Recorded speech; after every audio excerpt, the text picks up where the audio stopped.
Around the World in 80 Days, the classic novel by Jules Verne. Part 7. Chapter 36, in which Phileas Fogg's name is once more at a premium on change. It is time to relate what a change took place in English public opinion when it transpired that the real bank robber, a certain James Strand, had been arrested on the 17th day of December at Edinburgh. 3 days before, Phileas Fogg had been a criminal who was being desperately followed up by the police.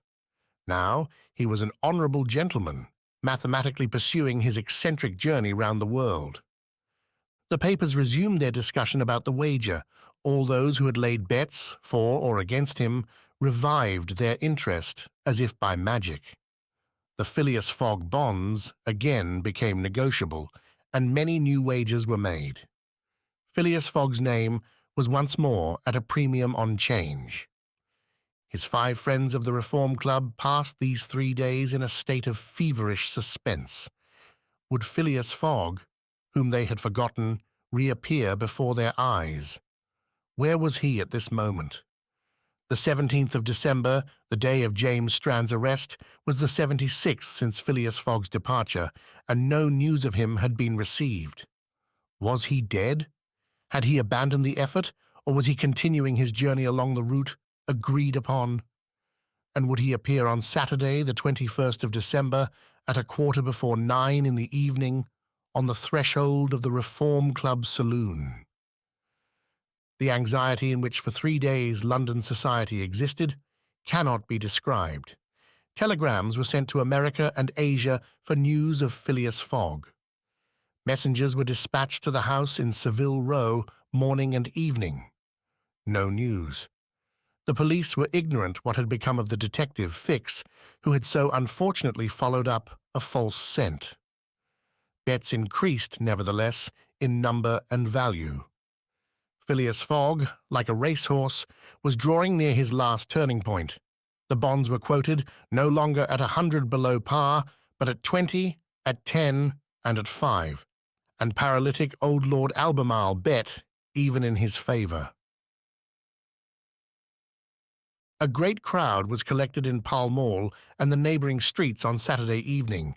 It seemed like a multitude of brokers permanently established around the Reform Club.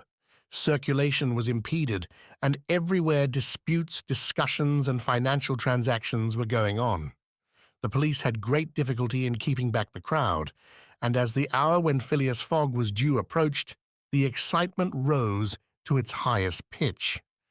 The 5 antagonists of Phileas Fogg had met in the great saloon of the club: John Sullivan and Samuel Fallentin, the bankers, Andrew Stewart, the engineer, Gauthier Ralph, the director of the Bank of England, and Thomas Flanagan, the brewer. One and all waited anxiously. When the clock indicated 20 minutes past 8, Andrew Stewart got up, saying, "Gentlemen, in 20 minutes the time agreed upon between Mr. Fogg and ourselves will have expired." "What time did the last train arrive from Liverpool?" asked Thomas Flanagan. "At 23 minutes past 7, replied Gauthier Ralph, "and the next does not arrive till 10 minutes after 12. "Well, gentlemen," resumed Andrew Stewart, "if Phileas Fogg had come in the 7:23 train, he would have got here by this time. We can, therefore, regard the bet as won." "Wait, don't let us be too hasty," replied Samuel Fallentin. "You know that Mr. Fogg is very eccentric. His punctuality is well known. He never arrives too soon or too late, and I should not be surprised if he appeared before us at the last minute." "Why," said Andrew Stewart nervously, "if I should see him, I should not believe it was he." "The fact is," resumed Thomas Flanagan, "Mr. Fogg's project was absurdly foolish. Whatever his punctuality, he could not prevent the delays which were certain to occur, and a delay of only 2 or 3 days would be fatal to his tour. Observe, too," added John Sullivan, "that we have received no intelligence from him, though there are telegraphic lines all along his route." "He has lost, gentlemen," said Andrew Stewart. "He has 100 times lost. You know, besides, that the China, The only steamer he could have taken from New York to get here in time arrived yesterday. I have seen a list of the passengers, and the name of Phileas Fogg is not among them. Even if we admit that fortune has favored him, he can scarcely have reached America. I think he will be at least 20 days behindhand, and that Lord Albemarle will lose a cool 5,000. It is clear, replied Gautier Ralph, and we have nothing to do but to present Mr. Fogg's cheque at Bearing's tomorrow. At this moment, the hands of the club clock pointed to 20 minutes to 9. 5 minutes more, said Andrew Stuart. The five gentlemen looked at each other. Their anxiety was becoming intense, but not wishing to betray it, they readily assented to Mr. Falentine's proposal of a rubber. I wouldn't give up my 4,000 of the bet, said Andrew Stuart as he took his seat, for 3,999. The clock indicated 18 minutes to 9. The players took up their cards, but could not keep their eyes off the clock. Certainly, however secure they felt, minutes had never seemed so long to them. 17 minutes to 9, said Thomas Flanagan as he cut the cards which Ralph handed to him. Then there was a moment of silence.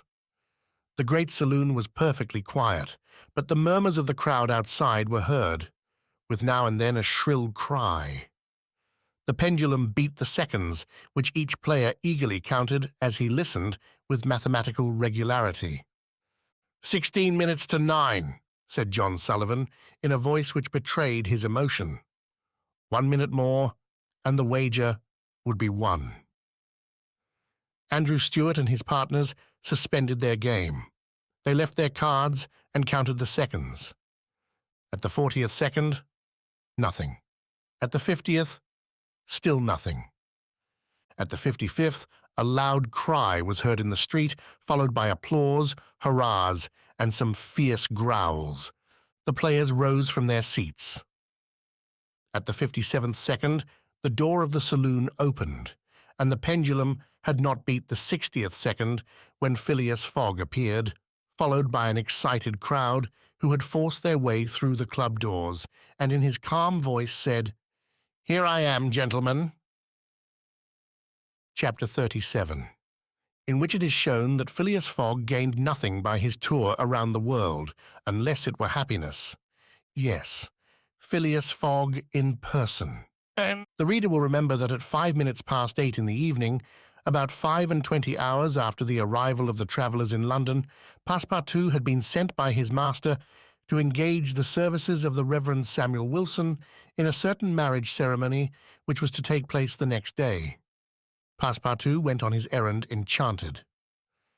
He soon reached the clergyman's house, but found him not at home. Passepartout waited a good 20 minutes, and when he left the reverend gentleman, it was 35 minutes past 8. But in what a state he was! With his hair in disorder and without his hat, he ran along the street as never man was seen to run before, overturning passers-by, rushing over the sidewalk like a waterspout.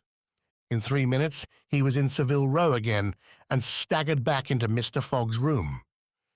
He could not speak. "What is the matter?" asked Mr. Fogg. "My master!" gasped Passepartout. "Marriage! Impossible!" "Impossible?" "Impossible for tomorrow." "Why so?" "Because tomorrow is Sunday." "Monday," replied Mr. Fogg. "No, today is Saturday." "Saturday? Impossible." "Yes, yes, yes, yes," cried Passepartout. "You have made a mistake of one day. We arrived 24 hours ahead of time, but there are only 10 minutes left." Passepartout had seized his master by the collar and was dragging him along with irresistible force. Phileas Fogg, thus kidnapped, without having time to think, left his house, jumped into a cab, promised £100 to the cabman, and having run over 2 dogs and overturned 5 carriages, reached the Reform Club. The clock indicated 9:15 when he appeared in the great saloon. Phileas Fogg had accomplished the journey round the world in 80 days. Phileas Fogg had won his wager of £20,000. How was it that a man so exact and fastidious could have made this error of a day? How came he to think that he had arrived in London on Saturday, the 21st day of December, when it was really Friday, the 20th, the 79th day only from his departure? The cause of the error is very simple. Phileas Fogg had, without suspecting it, gained 1 day on his journey, and this merely because he had travelled constantly eastward. He would, on the contrary, have lost a day had he gone in the opposite direction, that is, westward. In journeying eastward, he had gone towards the sun, and the days therefore diminished for him as many times 4 minutes as he crossed degrees in this direction.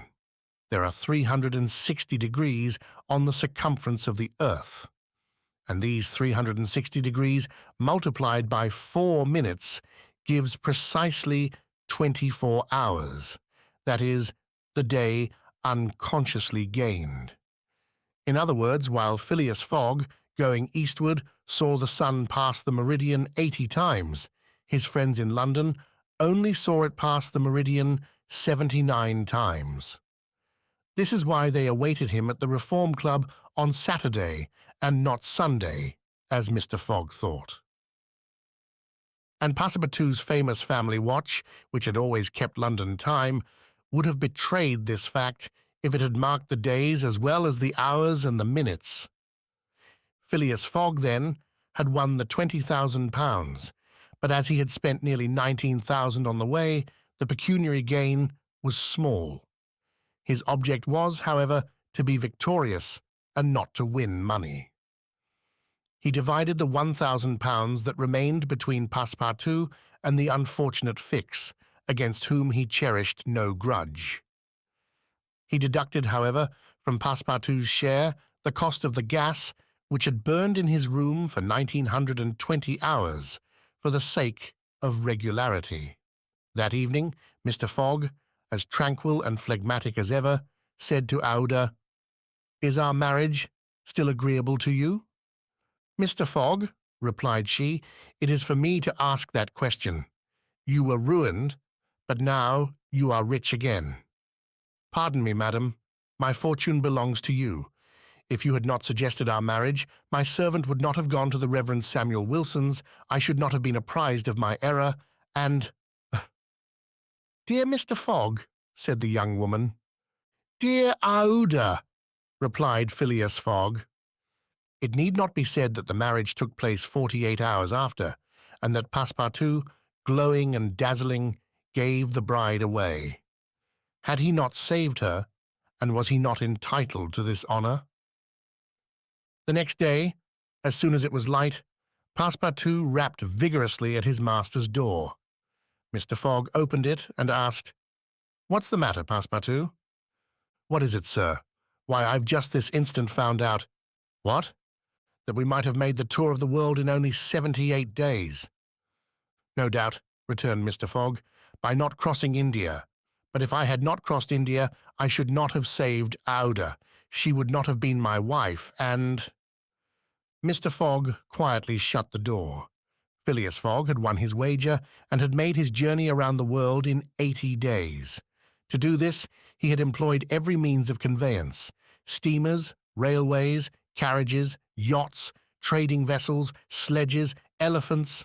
The eccentric gentleman had throughout displayed all his marvelous qualities of coolness and exactitude.